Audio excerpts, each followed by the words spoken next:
Bro, I can't bring myself to be playing games like this, if you guys know what I mean. Like, why would you want to run that risk? I don't know. Folks, we've got the 3 disturbing true horror stories animated. Shout out YC Entertainment. You know, this should be an interesting one. Hey, when it comes to like anything like horror or like scary shit, I don't know. Like, due to my personal beliefs, I don't really kind of like seeing or playing even like horror games, if you know what I mean. But it's not just that. Even outside my own personal beliefs, I don't know, man. Like growing up, like, I do get kind of freaked out easily, you know. But yeah, man. Hey, hopefully this one isn't too bad. Let's just get into it.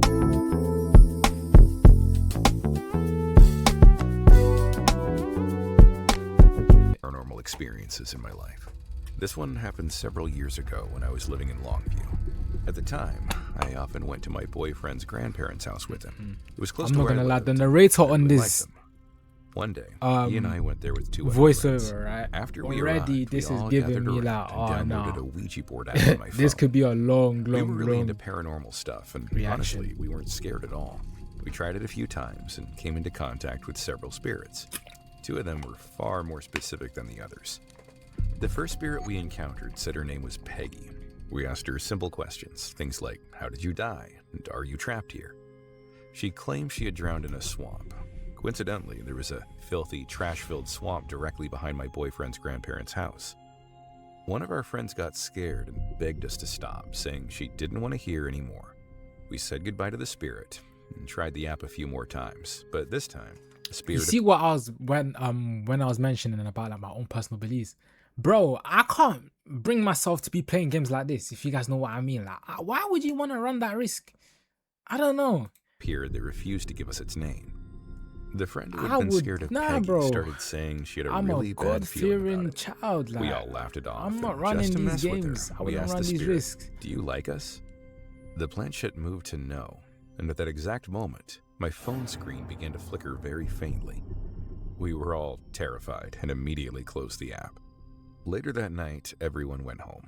I begged my grandmother, who I was living with at the time, to let me stay the night at my boyfriend's grandparents' house. Our families were close, so it wasn't unusual, and she agreed. My boyfriend and I decided to make the night a little more special. So we grabbed some drinks, we watched YouTube, took small sips, and talked. At one point, he got up to use the bathroom. When this happened, I was sitting on the top bunk, curled with my back against the wall. I could hear him coughing in the bathroom right next to his mirror, so I assumed he'd be back at any moment and relaxed a bit. I swear my eyes were closed, yet I could still see the mirror across the room, the dresser, the TV, and the game console. Then someone started talking to me. A cold but gentle hand brushed a strand of hair away from my face, and a voice softly asked, "Are you okay, baby?" Without thinking, I answered, "Yeah, why?" The hand stayed on my cheek, or at least the cold sensation did. Then the voice asked, "Will you carry my baby?" What kind of coercive shit is I this? assumed my boyfriend was just Is this a drunk and messing succubus? with me. I replied, "Maybe No, because you when know we're you can't get older, male but not now, succubuses too, baby." you know. The voice became more insistent. It started to distort, twisting into something deeper and unfamiliar, repeating over and over, "Will you carry my baby?" Nah, that's insane. I kept saying, no, this isn't funny anymore. Please stop." Then I heard my boyfriend's voice say, "Who are you talking to?" Everything went completely black. I snapped my eyes open and saw my boyfriend looking at me, his face full of concern.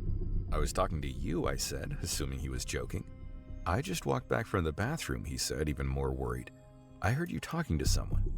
Without hesitation, I jumped off the bunk bed and screamed at him to stop messing with me. Bro, listen, especially nowadays, bro, better be careful not to be getting them allegations, man. That he was scaring me. He grabbed my hand going crazy and ran out of the nowadays. room into the living Nah, room. but honestly though, I this couldn't does sound understand kind of what had weird. just happened. I collapsed onto the couch and Hey, but explained that's what you kind of everything. get though. Like, you Cried can't be because I playing genuinely games like felt like that. my You life was run in the danger. risk. He started tearing up too. As I told him what I had experienced, I realized something. He wasn't lying. Whoever touched me and spoke to me, it wasn't him. Neither of us slept that night. We sat in the living room until around 6 or 7 in the morning, then went into the bedroom, grabbed our things, and left for my house. As soon as I got home, I went straight to my room, curled up, and tried to sleep. Later, when I started looking things up, I came across old myths and legends about demons that drain life from women while they sleep.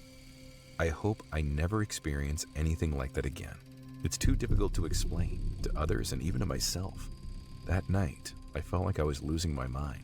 I wanted to share this story because I used to believe that demons like that only existed in books. I never thought they could be real. I want to share a story my grandmother used to tell me when I was a kid. She told me a lot of stories growing up, but this one always stuck with me. It was strange, sad, and deeply unsettling in a way I never forgot. When my grandmother was about 10 years old, around 10 years before the partition of India and Pakistan, she was living in Goa, India. Her family was deeply Catholic, and the church was a big part of their daily lives. Every Sunday, after Sunday school ended, my grandmother and her friends would play in the church garden while they waited for their parents to come pick them up. My grandmother's name was Alice, and she had 3 close friends, Ella, Jacqueline, and Marilyn. Ella was different from the others. She was an orphan, and there was always something distant about her, like she was half lost in thought. While the other kids laughed and ran around, Ella would sometimes say she could see people that no one else could see. Some of the kids found that uncomfortable, but my grandmother was always kind She to got that her. observation hockey. One Sunday, while they were playing in the garden, Ella suddenly stopped. She said she could hear someone calling her name. None of the other girls heard anything. Curious, Ella slowly walked toward a large palm tree near the edge of the garden. Sitting on the ground beneath it was a woman. According to Ella, the woman was breathtakingly beautiful. She wore a soft, white dress that looked like silk, glowed almost like an angel, and smelled faintly of jasmine. Ella talked with the woman for a while. Yo, When Sunday all of a school sudden, ended, these one of the animations are nuns from the looking orphanage came to call Ella back. Before leaving, a bit Ella scary. pulled my grandmother aside and told her about the woman. Alice, I met a woman today. Like I said, She's the narrator don't beautiful help. He and don't help she at all. smells like jasmine. She looks like a bride. And she lives near that tree. We're going to meet here every Sunday. So I won't be playing with you guys anymore. Then Ella made my grandmother promise not to tell anyone, and because she was a good friend, my grandmother kept that promise. As time passed, Ella changed. She became happier, more outgoing. She got deeply involved in church activities, and there was something about her, almost like she had a glow. Jacqueline and Marilyn, who had always been the most popular and active girls at church, grew jealous of her. They That's even that told my jealousy grandmother and she should stop being friends with Ella. envy. Instead, my grandmother chose to distance herself from them. When my grandmother eventually told Ella about this, Ella didn't seem surprised at all. She already told me this would happen. Ella said. That's when my grandmother finally asked her what she and the woman had been talking about every Sunday all that time. Even now, her answer still gives me chills. Ella said, Alice, remember how I told you I can see people others can't? She's one of them. She told me I was given a gift by God and that my parents are watching over me from His side. But she also told me something sad, that I won't live very long. That's why I have to enjoy life and why we shouldn't stay too far apart. Like, how would you guys feel if you know or if you knew like the day you would like, God forbid, but like the day you die, like how would you guys feel? Would that make you, obviously that might make you act like differently, you know, you might want to speed your life plans a bit up in it, but you know, I feel like, would you rather know or nah? But I mean, I guess, you know, it's God's work in it. Like you don't really know. Only to He forgive knows, innit? Jacqueline and Marilyn. She said resentment. Damn, like, only imagine finding out that. Yo, I don't know. It's poisons crazy. our There's a lot hearts. to take in. And whenever she hugs Bro, me, this is the second. Sorry, guys. This is the no. Like this, is like the 4th time I'm having bots like this coming, texting, putting in the chat, the same paragraph. Hold on, bro. Alina James, welcome to the list, man. Welcome to the club. Bro, not even a timeout. I should have banned your clout. Hold on. Yeah, bro. Welcome to the list, man. it feels warm, like being held by my mother. For years, my grandmother listened to Ella talk about the woman and the lessons that she learned from her. She didn't fully believe any of it, not until the war began. Ella passed away. Soon after, my grandmother's family fled. and eventually moved to Pakistan. Even decades later, my grandmother never forgot Ella. She never knew whether Ella's experiences were real or just the imagination of a lonely child. But one thing was certain, that mysterious woman changed Ella's life. And even now, I sometimes think about this story and wonder, did Ella really see an angel? This happened when my mom was 7 years old. Back then, my mom and my grandmother often went into the forest to pick mushrooms and wild berries. They did it almost every week, and even now, they still go sometimes. One day, after collecting a lot, they were on their way back home. That's when my grandmother accidentally bumped into a man on the trail. They both apologized and went their separate ways. It's looking like they went into this forest at like around like evening times. Bro, forget the time of day. You guys could call me pussy, innit? If I'm the only person going in the forest, or if me and one other person is the only people going into a forest like this, like big, not even big, but like just any kind of like area that's like, you know, not really, what am I looking for, man? Any area that's quite like a forest, right?